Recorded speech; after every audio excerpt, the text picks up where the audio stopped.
How's it going, everybody?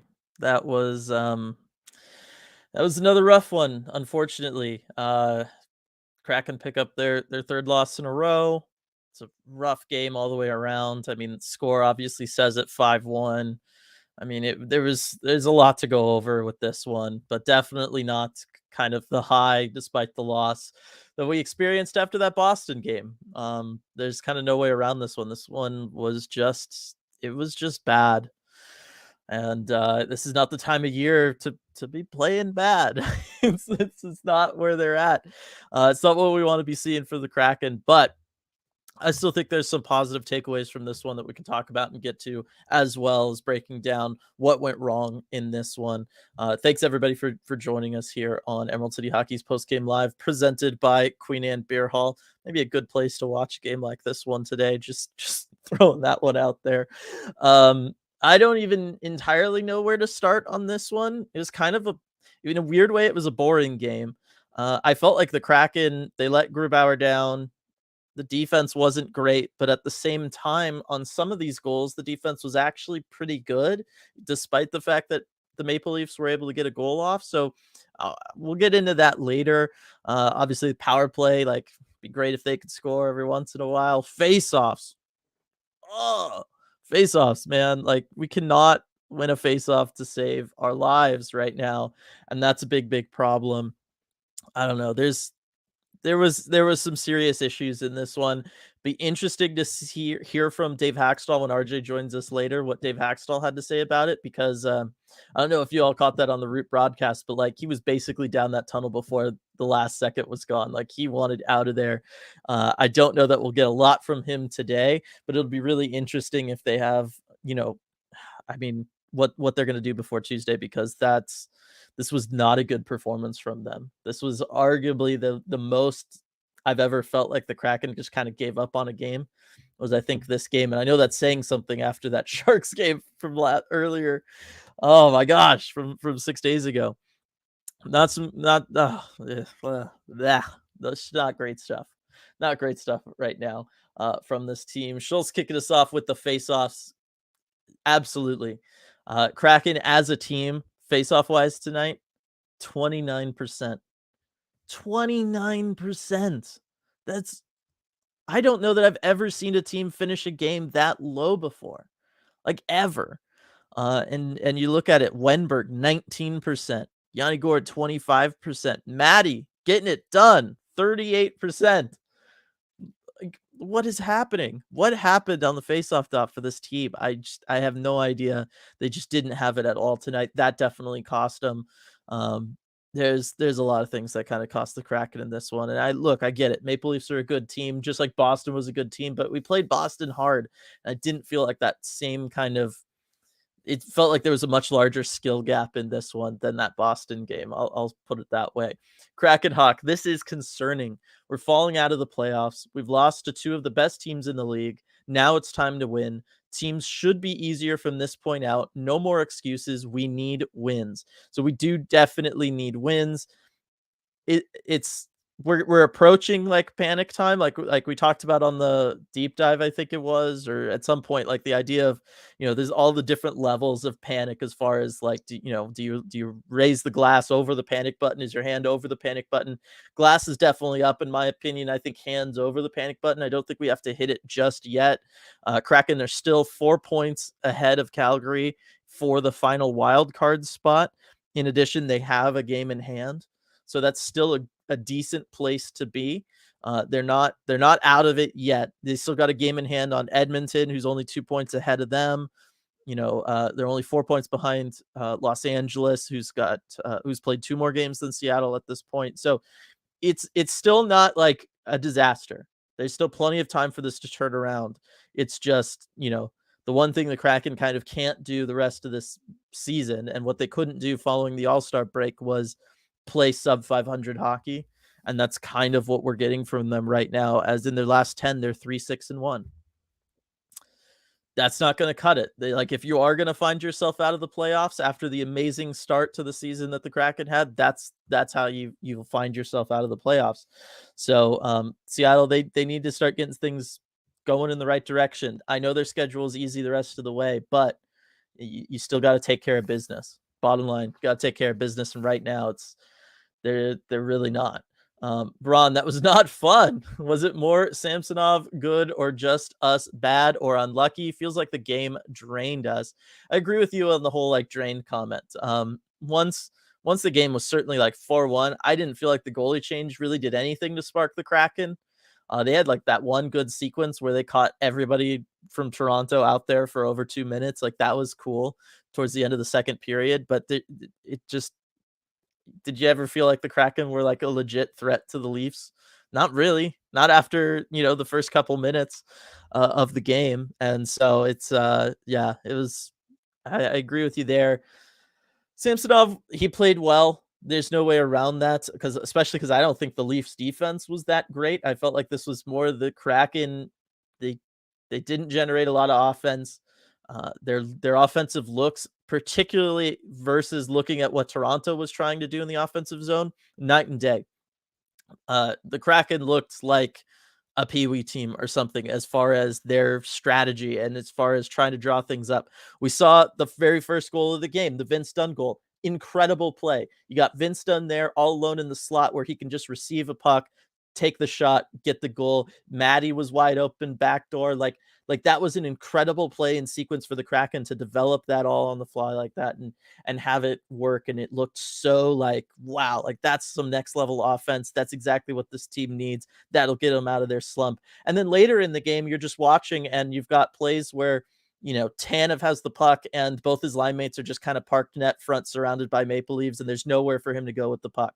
Or that happened to the Gord line as well. Like there's just times where this team, they just don't look like they're trying offensively, but it doesn't look like there's a plan or that there's strategy or that there's systems in place for them to try to take advantage of a Leafs team that was beatable. You beat them for the first goal of the game pretty easily.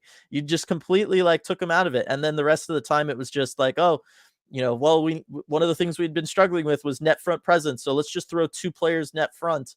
And it's like, well, okay, let's say the other guy's got the puck. What are you supposed to do with that? You can't, you know what I mean? Like there's no way to develop an offense around that. You can't take advantage of that. And then the power plays again, right? If you're Samsonov, you're just waiting for the shot is coming from the guy over there. Right? Like they're just going to set up the Tolvanen one timer. They're just going to set up the Maddie one timer. Like you already know what's going to happen before it's happened. So I put the blame more so on the Kraken's shoulder on this one than on anything myself. Habak, that was sad and draining to watch. I very much agree with you. I very much agree with you. DJ and Tay, another game, same issues. Can't win with this kind of defense. Any goalie gives up 3 goals when left on an island like Gru was. I agree with you. What's crazy is I actually thought that the Kraken defense played okay tonight. If you look at like the Geo goal is bad. There's, throw that one out. You look at that Tavares goal. Okay. Defense did everything right on that. That's just that line is like broken. That line of Ryan O'Reilly, John Tavares, and Willie Nylander is so freaking good that I don't know how anybody's supposed to defend them. But if you watch it, you've got, I believe it's Larson has Nylander completely tied up right net front.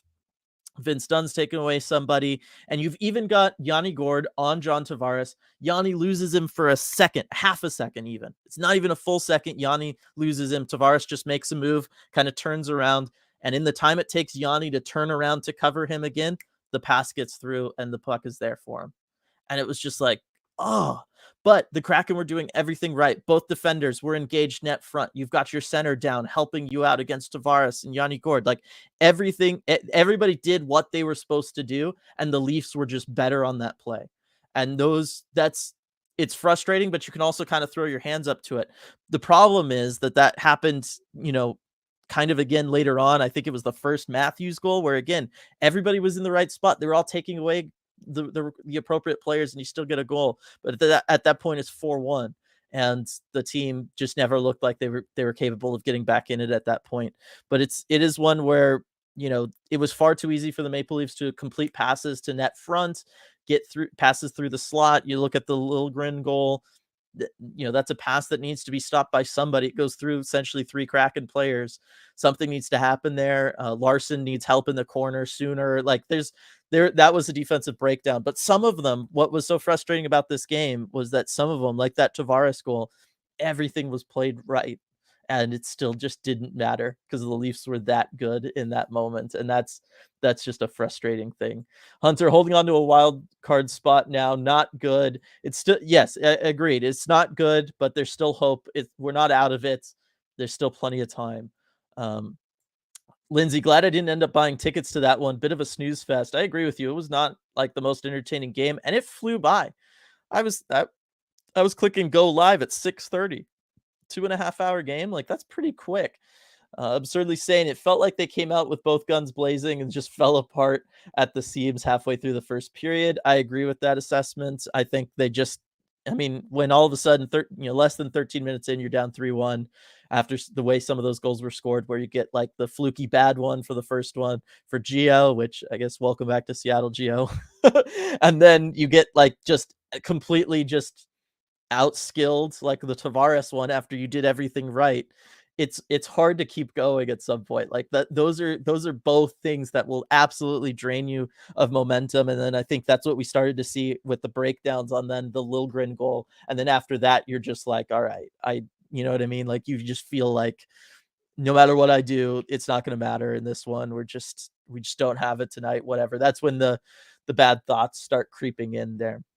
I would have liked to maybe see Grubauer get pulled after that Liljegren one, try to reset everybody in the first period.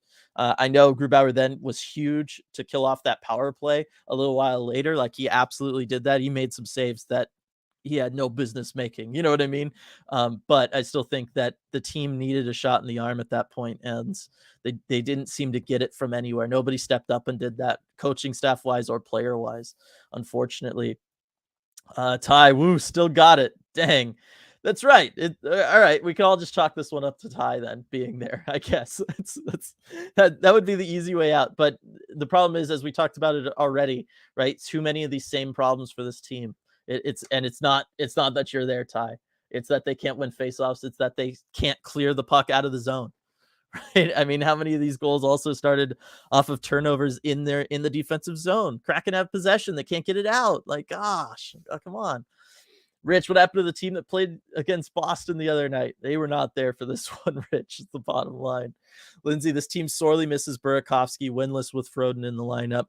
Yeah, poor Jesper Froden. Not looking great for his time in the lineup. I agree. Burakovsky would be really nice to have as they kind of struggle with consistent offense. Now, I know that sounds a little weird because Burakovsky himself has struggled with being consistent offensively, but I do think that Burakovsky helps out in some of these situations. I think he helps out as a player who can make a good outlet pass out of the defensive zone, get the puck out of there. Froden is a fantastic forechecker, but on nights like tonight, where you're not really even trying to forecheck, you're not trying to get a system going, you're not trying to kind of have an offensive strategy at all.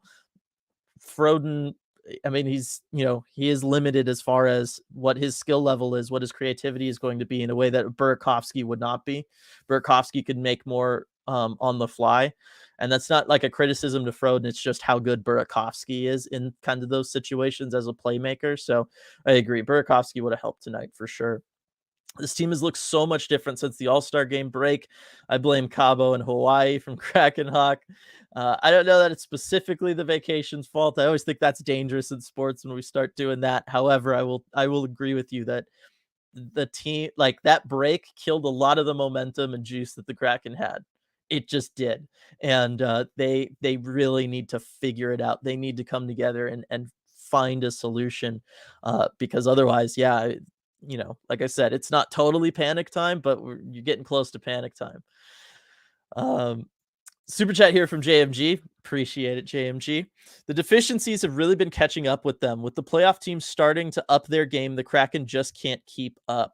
Certainly not with the way that they're playing right now. They absolutely can't keep up. I know. I mean, it's easy to point to the Boston game and be like, well, they kept up with Boston there. But when you look at this Toronto game and you look at the Sharks game, right? The Sharks game is a game 99 out of 100 times you're supposed to win that game, and it didn't particularly look close at all, and that's a problem.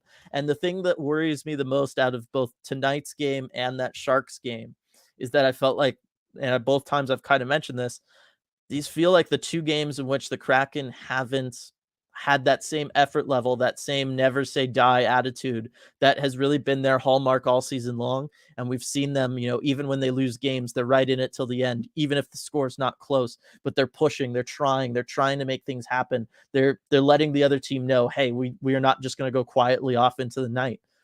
It felt like the Kraken kind of were like, look, we're out of this one with this game tonight. And it felt the same way with that Sharks game. And this is absolutely, as we're looking at, a couple days away from the start of March, this is absolutely the worst time of year to start developing that attitude. It's absolutely the worst. We just absolutely cannot do that. That is the way that you will kind of muck it up and waste that incredible start to the season that you had, is if you start embracing that attitude or you let it start creeping in on you where you're not finishing games, you're not finishing periods. And unfortunately, twice in the last week, and we'll talk about this a lot on the deep dive tomorrow, we've seen that from the Kraken for the first time, and it's scary. That's the thing that to me is the most scary after of what we've been seeing. Um, Habak, this game is giving me last season vibes. Definitely. I agree with you there. It did, and again, that's scary. It's scary. I don't like it. Silver lining, February is almost over, so they can get back to winning in March. That's right, Lindsay. Thank you. Bringing back the positivity there. Assuming everything continues for the Kraken as far as their up and down monthly schedule goes, then yes, come Wednesday, everything's going to be fine again. And by the end of March, we'll be totally solid, and playoffs won't be a problem. And we'll be feeling pretty good. Stratic, everyone braced for the possibility of a 4-game. Everyone braced for the possibility of a 4-game losing streak. No, I still think, look, you're playing a very depleted Blues team on Tuesday. It's our live game commentary. Those have been going fantastic. Again, patrons, we're going to do the live game commentary on the last day of the month. It was just we were trying to find the latest game possible for everybody, post work and all that kind of stuff. So we ended up having to push it to the last day of the month. But that's going to be our live game commentary. If you're interested in joining us for those, we always have an amazing time calling those games. And this season in particular, pardon me, we've had a fantastic record through those games. I don't remember exactly what it is, but we've celebrated a lot of wins coming off those live game commentaries. So if you're interested, Patreon link in the description below. Always have a ton of fun with that. And that's going to be on Tuesday. So yeah, I'm not thinking 4-game losing streak. I still have faith in the Kraken avoiding that. Would have to imagine any trade deadline activity for the Kraken happens in the next 24 hours. I would very much agree with that. If they're going to do something, that would be the time frame. I'm curious to see if after this one, maybe if Ron Francis was on the fence about doing something, maybe this is the kind of effort and performance that kind of pushes you one way or the other. That being said, we really haven't been hearing that much. Really buying or selling wise. So we'll ask RJ when he hops on his thoughts on it. We'll talk about it on the deep dive tomorrow. But yes, I mean, it would have to happen soon here because you'd want to right this ship. You want to get things going. You want to tell your team, hey, look, we still believe in you front office wise. We still want to get things going. We believe in you guys being able to do that. But at the same time, saw the Meyer trade go down today, right? We just played against Ryan O'Reilly. Like a lot of the deals that were to be made have already been made around the league. So it'll be interesting to see. Rebecca, the Kraken played like that in front of the children. Oh, I know. Oh, it was rough performance on kids' night. Definitely definite rough performance for them. Never want to do that to the future generations, but you know what? It'll make them tough. It's going to toughen them up. that's I guess that's the only thing we can hope for. Becca with the super chat. Thank you so much, Becca. Really appreciate that. Too many 21-22 Kraken in the barn tonight. Unlikely to happen again. I sure hope so, Becca. I really hope you're right. I do think that you're most likely right. I don't think that guys like Yanni Gord, like Matty Beniers, like Adam Larson, Jordan Eberle, like the leadership group of this team is going to let that performance and let that effort level really go unchecked. I don't think Dave Haxtell and the coaching staff's going to let it go unchecked. So I agree with you. I think, look, every so often, it's an 82 game season. Every team is going to have 2, 3, 4, 5 games where they just drop the ball, right? It just happens. It's just kind of unfortunate that we've had 2 of those in the last 3 games. And that's what we just want to make sure that it doesn't become habit, it doesn't become routine. That these are just, you try to make them as isolated an incident as possible.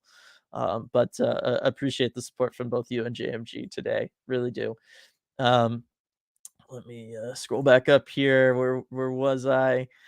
This is yet another game lately that shows that we are not yet ready for the top tier. This is fine. I expected 500, so playoffs is above my expectations from Greg. I agree with you. It got easy to kind of have playoffs become the new expectation just because of how solid the Kraken played all the way up to the All-Star game. And yes, that's, looking more in doubt now. I still don't think it's totally in doubt, but it's looking more in doubt. And, but I agree, right? Like we just wanted to be better than last year, and we are so much better than last year. So much better than last year, to the point where we're all like sad and kind of like, oh, like this stunk tonight, right? But this was what our last year's existence was every single night, right? And this year it's an outlier, and we're kind of treating it as outliers where it's like, oh, bummer, like that was just a bad game. And that was not a luxury we had last year because every game was that way. And so it shows how much better this team has been, that when we have games like this, it stands out and it feels so much worse because it's not the usual and it's not what we've come to expect from them. And so I do think that that's one of the healthier ways of thinking about nights like tonight and games like this, is that, well, look how infrequently they're happening now for us when this used to be our normal. So I appreciate you bringing that up. Beck and Gregory pointing out LA lost. That's true. That's a big one for the Kraken. If the Kraken are going to struggle, as long as those other teams that they're fighting for playoff spots with are also struggling, then things are all right. You look at it, Edmonton, 4-2-4. Yeah, they're losing in overtime, so they're still picking up points, but it's still not a fantastic record that they're dealing with. Calgary, the team that would be the one to push Seattle out of a playoff spot, 3-4-3. You know what I mean? Like they're not playing great either. So in that sense, that's helping out the Kraken a lot right now, and it's making things look a lot better. Is that the teams around the Kraken are also kind of struggling right now? Yeah, the Kraken are maybe struggling a tad bit more, but it's not looking like it's total panic time just because it's not like they're fantastic or anything.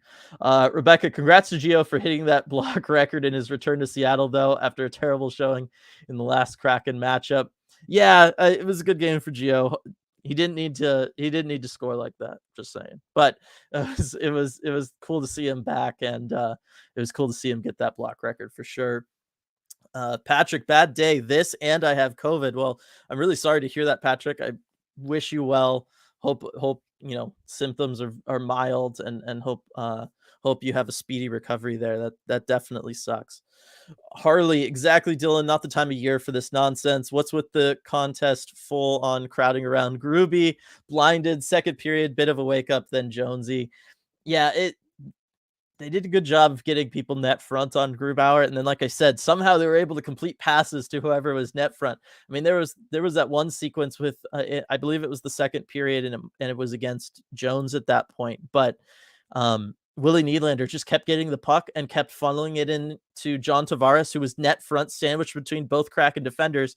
Tavares would get a shot off. Jones would kick out the rebound. Nylander was just always magically there to pick up the rebound, and it was rinse and repeat. And they did that 3 times in a row. And I'm just thinking, how on earth is Nylander completing these passes to John Tavares? Like, what is happening? He's completely smothered and covered. How are they making this work? And that's kind of what we saw on that John Tavares goal in the first period. Was the Kraken defense was playing well. They had Yanni back there, center help. Like everything was as you would want it to be. And they just still found a way to do it. It was rough. Um, Let's see. Becca, last two periods were a draw, better than the first, but less than we needed. I agree. It was just the Kraken at that point. Like, again, you have power plays in there, not able to convert on those. Like, there was just some stuff that the Kraken could have done a little bit better. And it would have made maybe not doesn't change the end result, but it makes it look a little better on the score sheet anyway.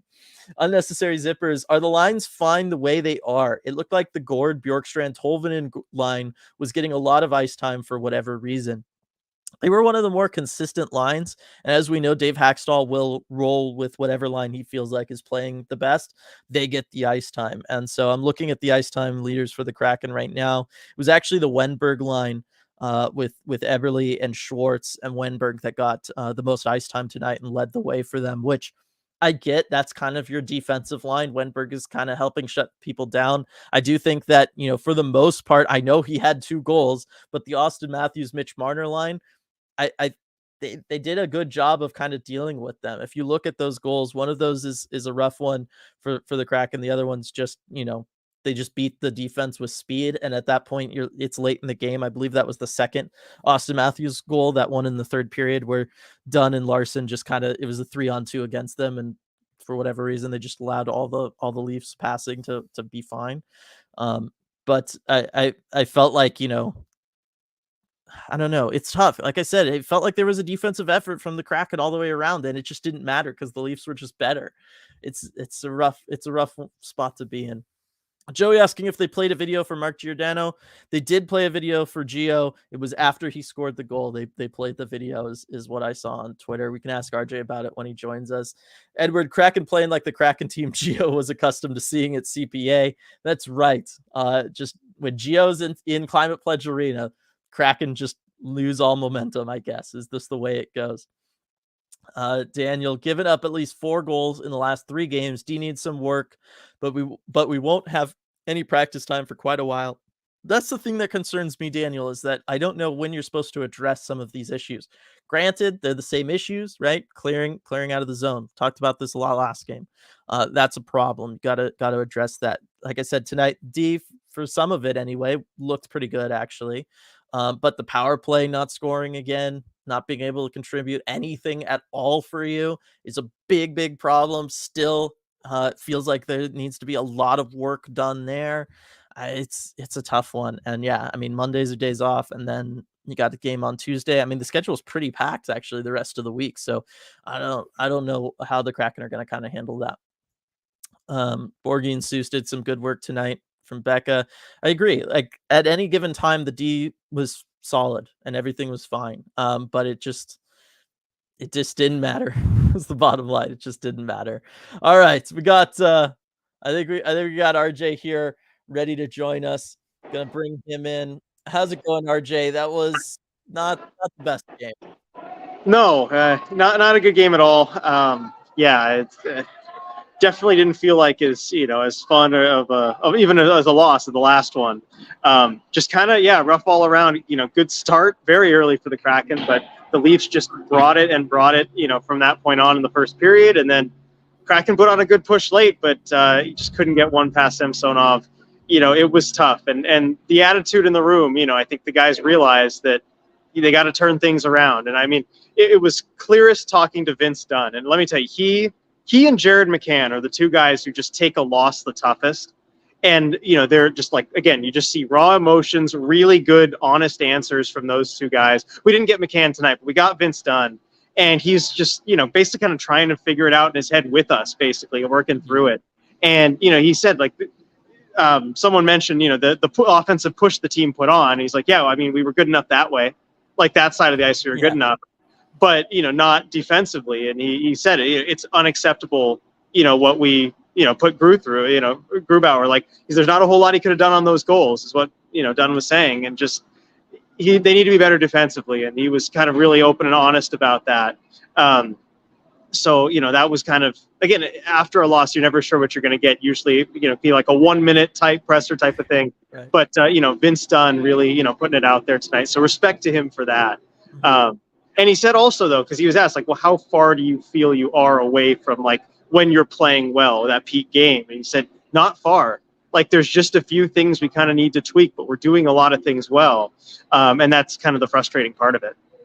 Yeah, and I mean, there was even times tonight on this one where I thought the defense was on point and it just didn't matter. Like Yeah. I've been talking about the Tavares goal, that second goal for the Leafs tonight. You have both defenders tying somebody up net front. You've even got Yanni Gourde pretty much covering Tavares. Tavares gets open for half a second, and that's all that the Leafs needed.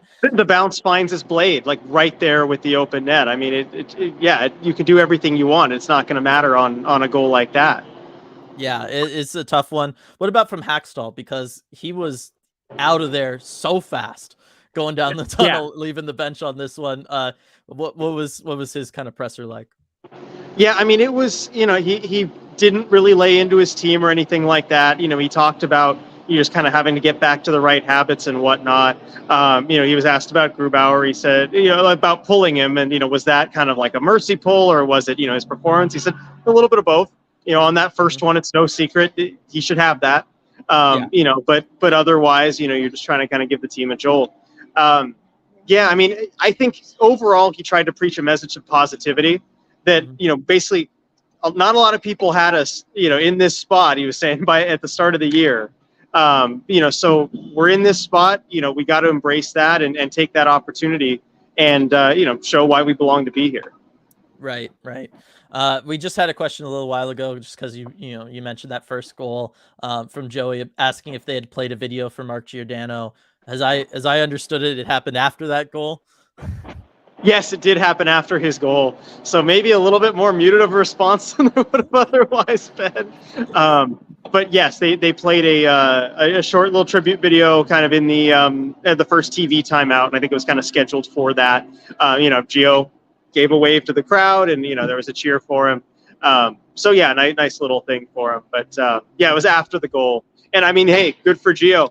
2 cases in his career. His first game against a former team, he scored goals in both of them. One against the Flames, one against the Kraken. So he's on it for those games. What's crazy is like that's tough to do, just period, much less as a defenseman. Yes, exactly. As a defenseman, defensemen don't score. It's hard to get a goal, just a clean look. And yeah, I mean, he's had a heck of a career. Just broke the all-time shots blocked record. Yep. You got to respect him. Class all the way. Absolutely.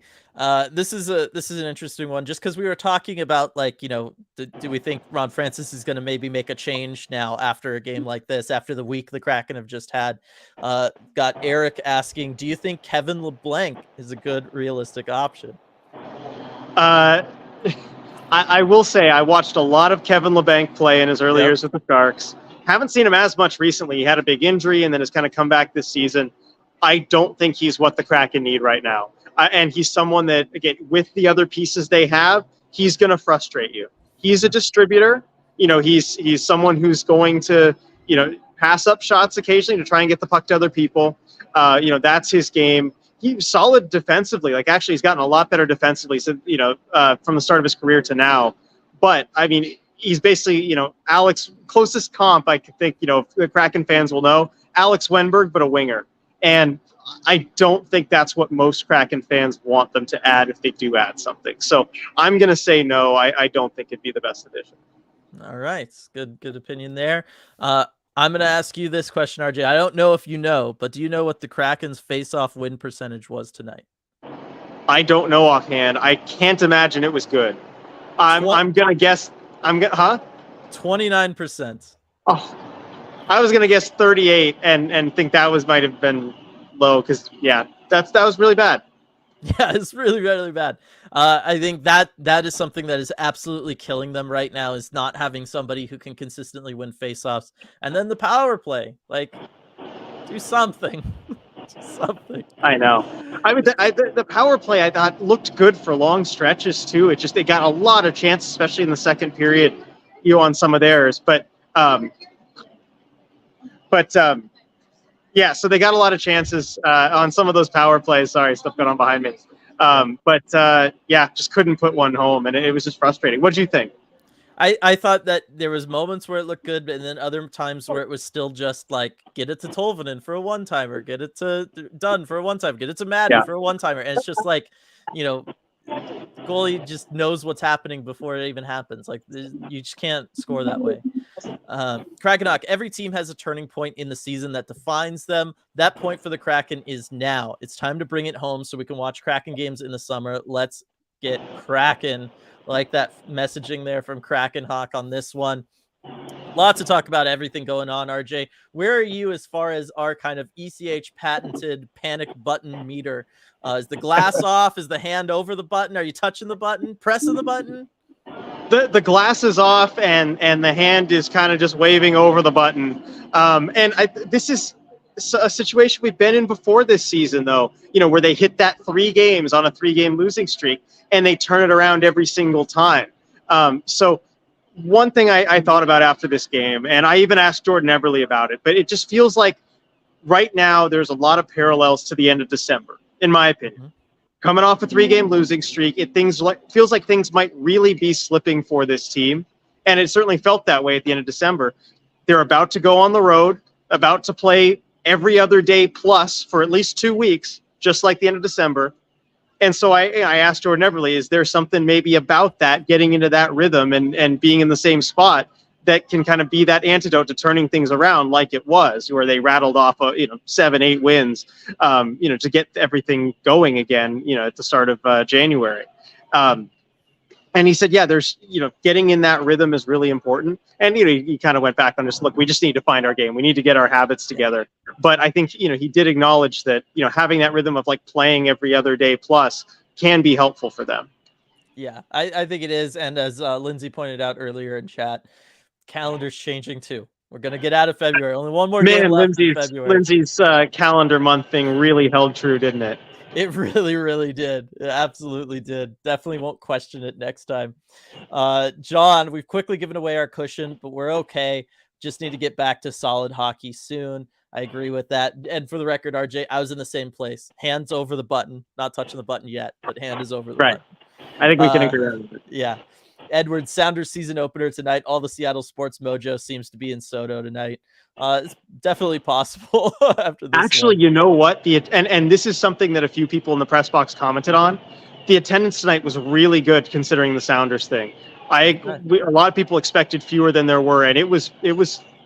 Yeah, there were actually a good number of fans here. So, okay. I mean, a lot of Leafs fans in the building, of course, as you'd expect. But I was going to say that helps a little. But there were a lot of "Go Leafs, Go" chants that got started. Most of them were drowned out, but they were on it early. I think a minute in, they were already starting with the "Go Leafs, Go." Wow, they were really starting to get it going early on there.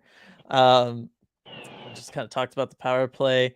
Bach, we're due for an 8-game winning streak if Kraken follow their weird patterns. 2 losing streaks and a long winning streak. It's the way it's been. I mean, we talked about it earlier, RJ, and I definitely promoted the live game commentary. But Stratic was asking the question: are people bracing for the first 4th loss in a row? I'm not. I think they could beat the Blues.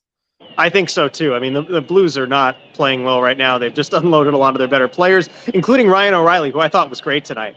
A lot of plays from him that I absolutely loved. I mean, just you see again the kind of things that as a deadline acquisition he can bring to any team, and this is why I was eager for the Kraken to maybe take a run at him, not knowing what the price was. I thought he had a great game tonight. He did. That line is broken. We already talked about the Tavares goal. What are you supposed to do against that line? Like, the Kraken played that line really, really well, and it didn't seem to matter. And the little things, like defensively, the puck retrievals, the back checking, like all that little stuff that you saw from Ryan O'Reilly and in the cup runs in all his previous years, it's back. It's fully back and forth. Yeah. All right, that's the last thing I'll say on O'Reilly. Sorry. No, it's fine. Is that a fire alarm going off? Yes, it is. Sorry if you can hear that. It's not a fire alarm. It's some kind of alarm. Yeah. Okay. Just want to make sure you don't need to be evacuating the premises or anything. No, we're all good. Everyone's pretty chill. At least the rocket's not taking off like in San Jose. That is very true. Very, very true. Although that rocket finally left with Timo Meier earlier today. Yes, just took Timo Meier to New Jersey. It took a while because they had to load up all the different players on it to send over there. That trade was so convoluted. It'll be a fun regular podcast next week. Yeah. Elias feel like with the recent product on the ice, I'm leaning towards trying to deal Susie if the price is right. I don't see the team making a deep run where having depth would be helpful. So obviously, there's going to be a lot of talk about the deadline and everything tomorrow on the deep dive from us, RJ. But as far as after this game and after this past week, the Kraken have had, where you've had, you had the good game against Boston despite the loss, but then you had pretty rough games both tonight against the Leafs and then certainly last week against the Sharks. I mean, does that kind of change your stance on maybe what the Kraken should be doing? I mean, it doesn't change my stance because my stance was always, if you get good enough value for Susie, you got to do it. So I was already in that camp. You set your price. And I think it'd be around a first rounder. If you can get that or equivalent value, you do it. And this just kind of solidifies it, I guess, if anything. But I think Ron Francis has to make a decision. Does he want to try and bring in some reinforcements here, or is he going to stand pat? I would think he's more inclined to do the latter. But you really have to think about it because you kind of need to be playing playoff games this year. You can't afford to drop out. So I wonder how much his hand might be over the panic button and if there is a corresponding move, even if it's just for a depth player. Right. Just because I don't want to get like too into it and everything, I'm going to leave this more as a teaser, but I have a really good, interesting potential trade for the Kraken to make with a very, very interesting trade package that they could potentially offer as return to acquire a big name that I want to discuss tomorrow on the deep dive. For sure. So I'm looking forward to this, everybody. But if I brought it up, it would start such a long conversation. RJ would be there till like 10 o'clock after a 4 o'clock game. So hey, you got to leave them wanting more. This is good. Everyone's going to listen to this deep dive. Lindsay, is this the first game ever where McCann hasn't scored against the Leafs? If memory serves, he has goals in all 3 other games in franchise history. Huh. I mean, I'm sure he played against the Leafs, with the Penguins. That's a good question though. I still go back and look at his game log against the Leafs. That is definitely. You gotta bring this stuff up before the game so I can look it up and figure out moments. Sarah asking, did Geeky get his Rubik's Cube? Yes, he did. He did solve it. The team actually put a video on, I think, Instagram, but I don't remember seeing it on Twitter. So go check the team's Instagram. The video is there. He did solve it. There's actually a whole lot on that video that I didn't see because I had to leave to go do the Hackstall presser. I mean, Daniel Sprong joins in and tries to solve it. Like, he's got a bunch of guys around him. So definitely go check that out. Great stuff. Nice. Although they did catch the nerd comment, but they attributed it to Donato, which is not correct. Maybe he came back and said nerd again. I don't know. Everybody just called him a nerd then. Because we all know who really did that. Yes. There we go. Sarah also reminded everybody to like the stream. Appreciate it, Sarah. Daniel saying Froden hasn't added much. I talked a little bit about him earlier on, RJ, but what's been your thoughts on Jesper Froden? I just haven't noticed him. Like, he just disappears like nobody else. To me, I mean, and that's maybe lack of bad things. There's been no real glaring errors, but like I just don't notice him at all. He just doesn't stand out to me. Yeah, it certainly in a game like this. The problem is he only stands out if you have like a solid forechecking system and strategy in place, which they had against Boston. So there was moments and times where he was really making like a difference in that Boston game where the Kraken were retrieving a puck because of the work he was doing. Tonight, the Kraken had none of that. Tonight, the goal just seemed to be, let's get 2 players net front and then leave one guy all by himself to try to do something. Like, that seemed to be like their offensive strategy. Do you know offhand about what his ice time was tonight? Yeah, I have him up here. Froden, 13:32, which is, I mean, a decent amount. That's more than Donato. That's a lot more than Morgan Geeky in this one. I mean, I think the score probably played a role in that as well. But yeah, more than Tanev. Like, it was not little, but you look at it and it's zeros all the way across the board except for one takeaway. Yeah, I mean that fits with what I noticed. Doesn't stand out to me. Definitely. Let's see, Daniel, if we lose to St. Louis, then I think we should hit the panic button. With all the moves that have been made so far, the Horvat trade looks like a bargain and maybe one the Kraken should have been in on. The trade itself was the bargain. It was always the extension on that one. Exactly. That's the issue. I wasn't worried about the assets, was worried about that extension and, not for now, but 4 or 5 years down the road. Yeah. That being said, he's still playing really well for the Islanders and my fantasy team. Uh, any word on Drieger getting moved by Friday? Scott wants to know. No word on that. I can't imagine he'd be moved because, again, he was just on waivers. Yeah. Every other team had an opportunity to claim him for free. Nobody took that, so the Kraken logically would probably have to throw something in to get rid of the contract, and that's something I do not think Ron Francis wants to do at all. Yeah, and then Joey asking if there's any updates on Andrei Burakovsky. Nope, still week to week, and we asked that yesterday after practice because he was there in street clothes, just hanging out with guys. But no updates on Burakovsky, although he was on the Twins today trying to draw the Kraken logo, so that was fun. How'd he do? Pretty better than I could have done, that's for sure. Okay. All the players did better than I could have done. I hope the Kraken released that video somewhere because it was just on the Twins. I haven't seen it anywhere else. I tweeted 3 photos from it, but it was cool seeing the players' attempts. I was gonna say I feel like the Kraken have the only 2 like primary and secondary logos that I could draw. Yeah, it's an S. One of the players did the S you'd find on the school desks. Back when pretty much just did one of those, but the others all did it pretty well. Okay.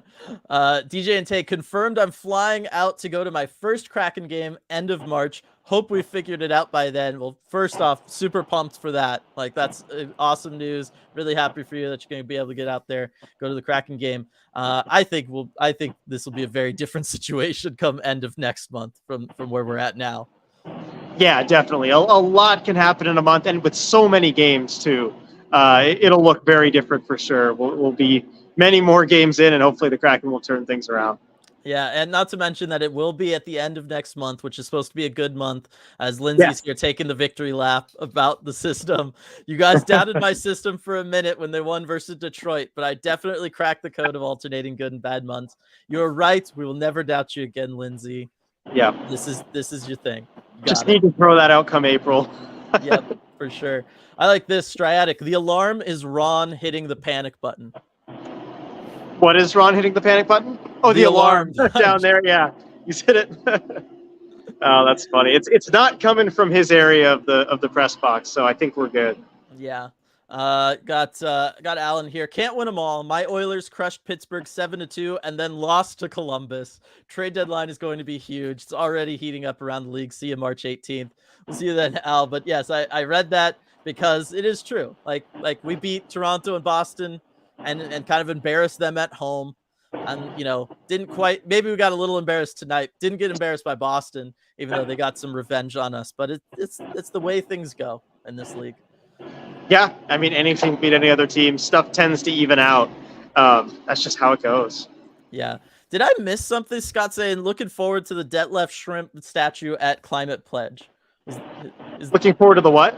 The Detlef Shrimp statue. Was that announced, or is this just wishful thinking on Scott's part? It might just be wishful thinking. I have not heard about a Detlef Shrimp statue outside Climate Pledge. I mean, he's been here for Kraken games. It's great. I mean, I'd welcome it. That'd be fun. But no, I have not heard anything about that. Cannot confirm. Okay. I want to make sure because I hadn't heard anything, but I was like, well, maybe. Light on the upside. Wright did pretty good in his return to the OHL. Yes, in his 2 games back, he's been fantastic. Game today, I mean, just go on Twitter and check out some of the highlights from Shane Wright today.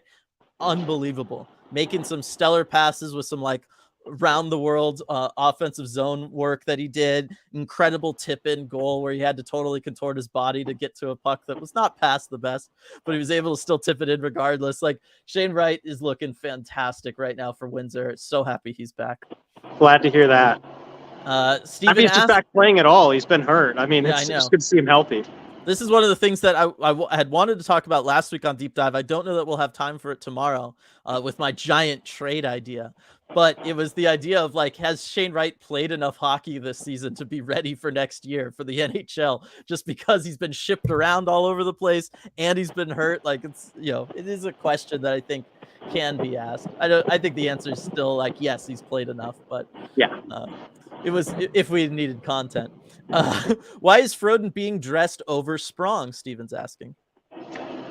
So Daniel Sprong has kind of struggled in his last few games that he has played, particularly defensively. I think Hackstall, is looking for something a little bit different from his bottom 6 too. He's mentioned they have a job to do don't need them scoring, just need them to play solid defensive hockey. And I think Daniel Sprong being out of the lineup, maybe a little bit part of that. And I know that one thing Hackstall's gone with is he's put Tanev back down on the fourth line instead of kind of having him up on the Wenberg line. And I think he likes what that does for the fourth line. I mean, who wouldn't? You're adding Brandon Tanev to it. But as a result, that creates a place on the Wenberg line that really Sprong might not be the best fit for, at least in Hackstall's eyes. And so he's been kind of testing different things out there. And Jesper Froden is kind of the proposed solution at the moment. And I think Hackstall certainly didn't mind, how Froden's game was last game against Boston. I think he thought that he was fine. So gave him another shot tonight. Yeah, I did too. I just think bottom line, that spot needs to be Burakovsky. And it really does. It just does.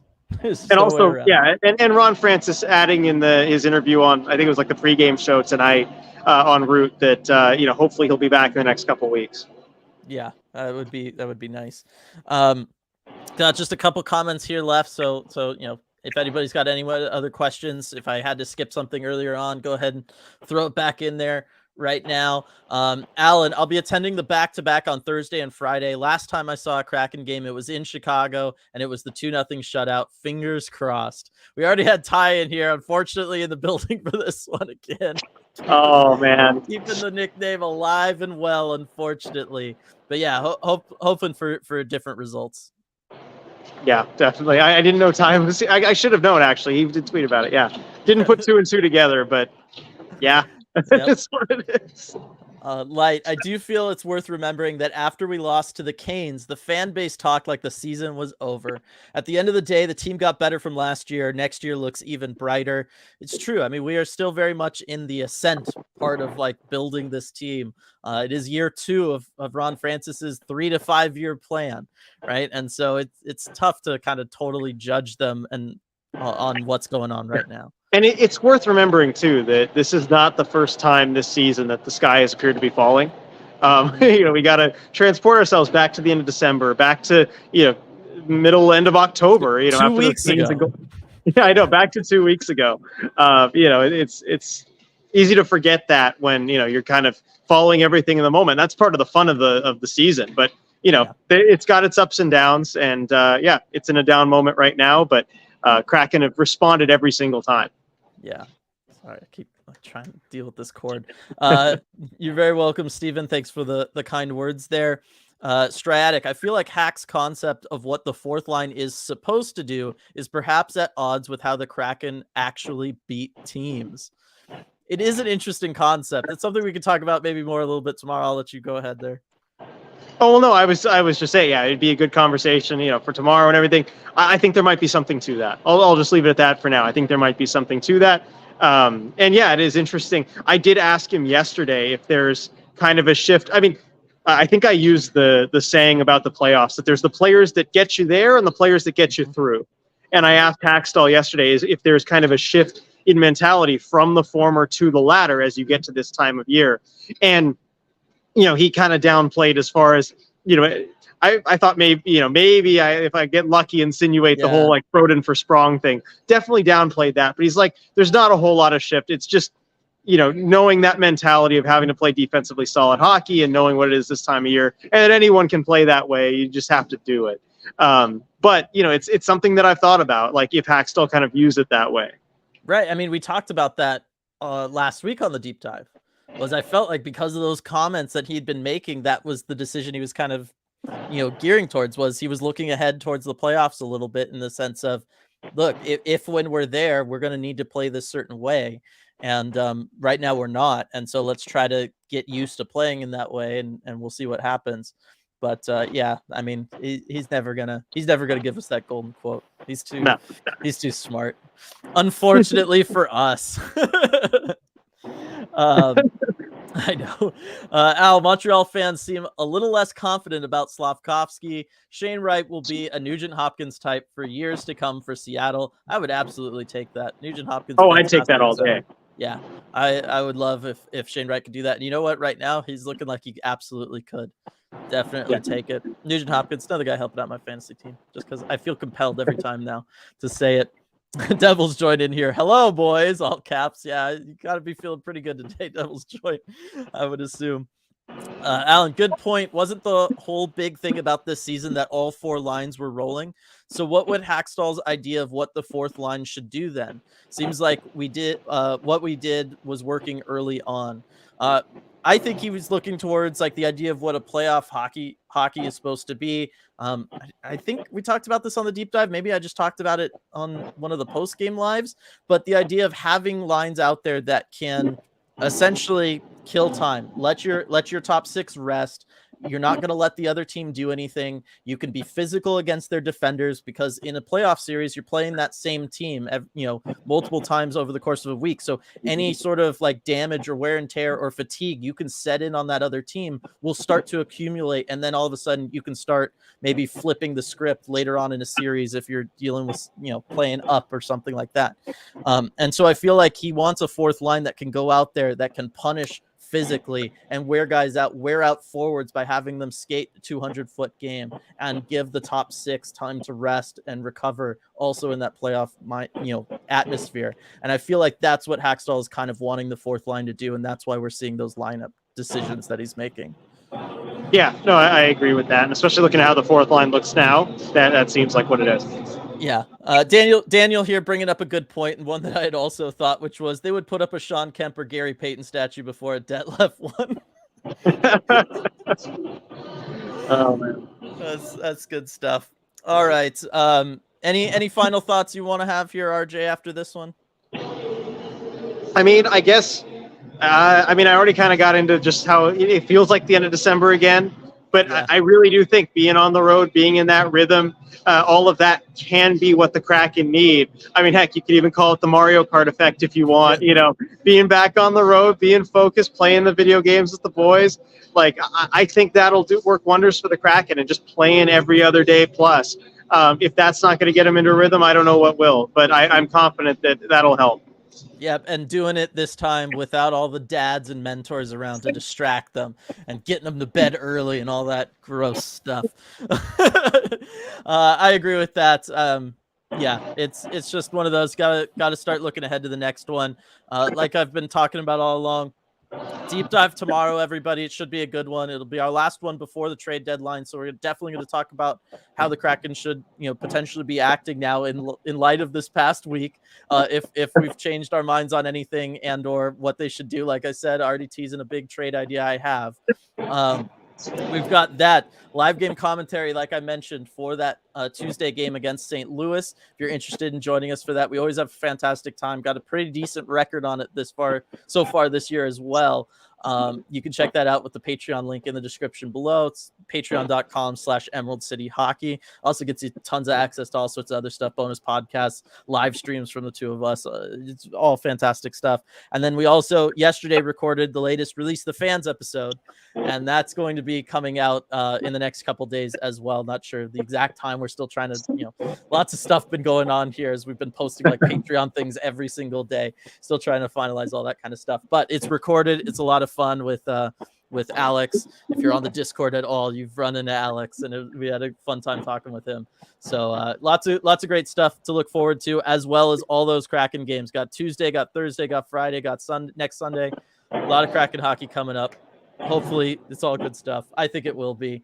And thanks for joining us so much, everybody. One more shout out to Queen Anne Beer Hall, our fantastic sponsor. And we will see you all next time.